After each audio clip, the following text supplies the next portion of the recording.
Hello, I'm Erica. Welcome to my Interdisciplinary Capstone project video. This video will present an interdisciplinary perspective in exploring the representation of female bonding in contemporary Chinese visual culture, focusing on women's kinship and sisterhood in a contemporary social cultural context. So, what is female bonding? It refers to the intimate interpersonal relationships of companionship and attachment among females, which are influenced by cultural traditions and social discourses. This concept is developed based on the sociological concept of homosexuality, defined as a desexualized and unbroken intimate social bond in a same-sex relationship. Contemporary visual culture has been spotting light on female bonding in art projects and films since the 1980s. These works expand the dialogue in female narratives, going beyond the visual media that shapes audiences' perceptions through real-life self-projection on female sexuality, attachment, and identity. However, a current research gap in female bonding representation is found in the field of non-Western visual culture. Focusing on the context of contemporary China, since the Reform and Open Up policy of 1978, Chinese female art started to flourish in exploring female narratives, and the social-political context of urbanization and the one-child policy led to a rise of subjectiveness in identity recognition and reliability in female friendship. So based on the background above, I raised the questions. How narratives of female bonding are represented in contemporary Chinese visual culture? Why those narratives are significant in female sexuality and self-identity construction in Chinese society?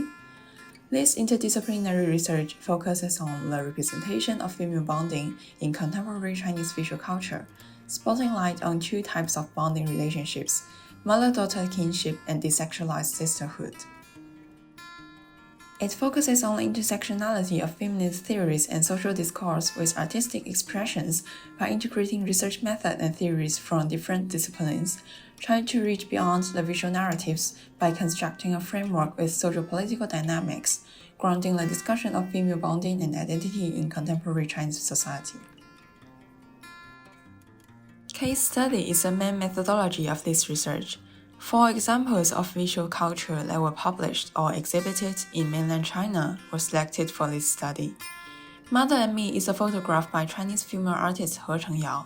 The photo captured a moment when she hugged her mother from behind, with both of them naked, creating an intimate visual narrative between the daughter and the mother, and a sympathetic connection to her unpleasant childhood memory and her mother's trauma. Thread is a video project of Chinese female artist Xing Danwen. The scene of her mother weaving a sweater is juxtaposed with the scene when she was wearing the sweater running away from her mother, conveying personal reflection and universal experiences of human relations through the ambivalent attachment and detachment of mother-daughter bonding.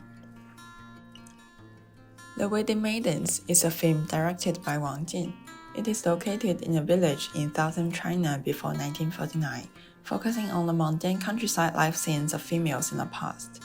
Living under the exploitation of the patriarchal society and family structure, 5 teenage girls started to plan and finally committed suicide together to find an ideal world in heaven, to liberate themselves from their shared pressure and trauma in real life. Last but not least, the film Soulmate, directed by Derek Zhang and based on the original novel of female writer Annie Baobei, depicts the relationship between 2 females of the same age, Qiyue and Ansheng, who grew up together sharing happiness and tears, sparking conflicts but getting each other back, portraying the empowerment and reliability of modern female companionship in Chinese society. The research analyzed the representation of female bonding through 3 shared dimensions found in the cases: body, maternity, and female space. First, body.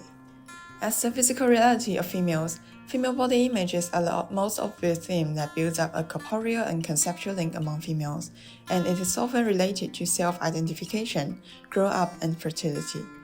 The depiction of the female body enriches the discussion of identity and relationships from personal to communal experiences. He Chengyao's Mother and Me captured the artist hugging her mother with their upper body naked.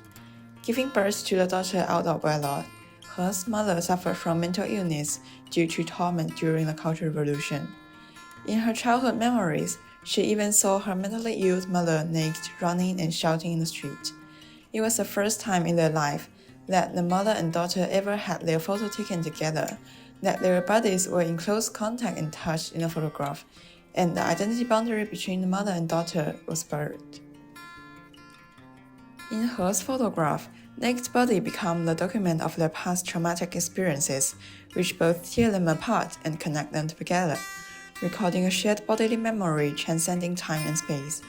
It presented a critical perspective on a collective but outcasted female trauma, reconstructing her trauma and identity from the painful history. The physical body is transformed into a site for He's political language and artistic expression.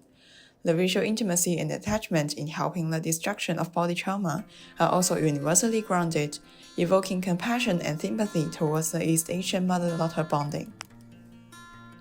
The film Soulmate starts the story in late 1990s China. Among the life scenes of the two main characters, the portrait of body exploration plays an important role in several different stages in the film, presenting a collection of their identities and reflecting the dynamics of their relationships. There were 4 scenes mostly in the bathroom, depicting Qiyue and Ansheng at different stages of life, taking off their clothes and exposing their body to each other as a reflection of intimacy and conflict in their relationship. For the girls, their discussion on the body during adolescence reflects the simplicity and pureness of childhood relationships, but also reflects the ambivalent gender curiosity and identity awareness growing with their biological body features. While the dialogues completed the discursive metaphor for female identity in the girls' adolescent exploration, the underworld turns out a visual metaphor for the disciplines in constructing female identity. It maintains necessity in daily outfits, which evokes corporeal uncomfortableness of females in body constraint, and carries a shared emotional shame when talking about it. In the last bathroom scene, Qiyue was irritated by Ansheng because of their vague relationship with her boyfriend Jiaming, and took off her clothes, exposing her chest to Ansheng. The exploration of the body here is a comparison between the old-fashioned and unstrained labels of the two characters during growing up, as a reflection of their self-identification in a close relationship, and a projection of each other's dilemma in the socializing process of female identity. Second, maternity. Female narratives in Chinese films have started to convey independent female personalities in the dialogue of marriage and maternity. The works have been focusing on reflection and detachment of maternity, reconstructing a complex and ambivalent bonding among female companions. In Xing Danwen's thread, the thread was weaved into a sweater and pulled out longer and longer until the sweater fell apart and no longer covered her body. The juxtaposition showed a contrast and challenge of attachment, that the mother and daughter were gradually living apart but still fragmentally but physically connected by the thread and haptic connection of weaving until the end. The caregiving responsibility for the mother is tied to a reinforcement of sacrifice and a replacement of individual value, hiding under the corporeal and emotional intimacy of daily life. This ambivalent representation of female kinship echoes the notion of maternal fantasy raised by Asahi Michiko, in which the maternal function of females is closely linked to their identity and womanhood, and denies individual self-recognition under the role of a mother. Maternity turns into a warm sweater worn by the daughter, but in the meantime, it becomes a constraint for her path to a broader place. The running away of the daughter presents an ambivalence in an expected identity of her mother's child and an independent woman, conveying a detachment towards the maternal origin and emotional bonding. In The Wedding Maidens, 5 teenage girls were facing their future path with fear and despair, getting married and being pregnant like their female relatives as a communal norm. Among the life experiences of 5 girls, one of the girls, Gui Zhen's encounter with her older sister's traumatic birthing left a strong emotional impact. Her sister died from giving birth after a prolonged torture, and the next day after her sister's death, Gui Zhen was forced by her mother to marry her sister's husband. The ridiculous tie to maternal responsibility for the patriarchal family structure lead to a deep fear among teenage girls, connecting them with a collective wish to escape from their fate, until they seek death as the only solution to break out of the tragic cycle since they were born. While the wedding maidens presented a death narrative from the maternal tragedy that led to a desperate female fate, the case of the maternal tragedy in Soulmate provides another perspective on maternity and death. At the end of Soulmate, Qiyue, who initially refused a marriage with her boyfriend and gave birth without informing him, is a reflection of a rising self-awareness in taking control of her own body and maternity. However, she passed away when giving birth out of wedlock, and Ansheng adopted Qiyue's daughter after her death. Maternity becomes a connection and continuation of their bonding through a more complex companionship with a new life that goes beyond the time frame of life and death, extending their intersected life traces with sympathy and reliance. Soulmates project a real-life female subjectivity in maternity and reliability and empowerment of sisterhood that challenges the heterocentric narratives in the 21st century China. Third, female space. As being expected to be the major labor in homemaking and caregiving in a family, females tend to be responsible for more domestic work in private space to fulfill the intimate demands of their family members, including both physical maintenance of hygiene and health and emotional support. In many common situations, females taking responsibility for the majority of domestic chores, constructing and maintaining a physical space and emotional comfort for family members, while themselves are often considered as included outsider from the man-centered patriarchal family structure.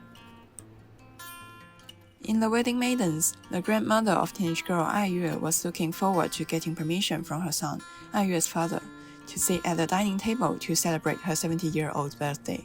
However, on her birthday night, she was still not allowed to sit at the major table, but have to finish their dinner in the kitchen, even if she was the birthday person of the family gathering. Ironically, her little grandson was allowed to sit next to his father, enjoying his meal with all of the male members of the large family.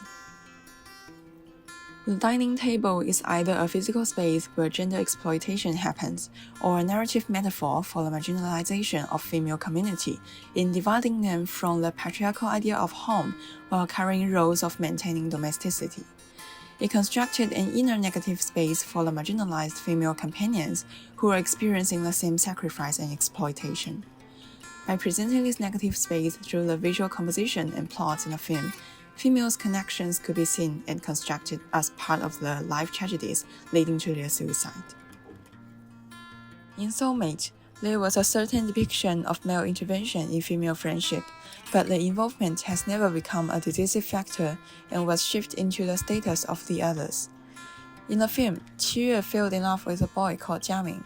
The male character plays a role in the two girls' romantic experience towards the male, leading to an emotional conflict between the two girls.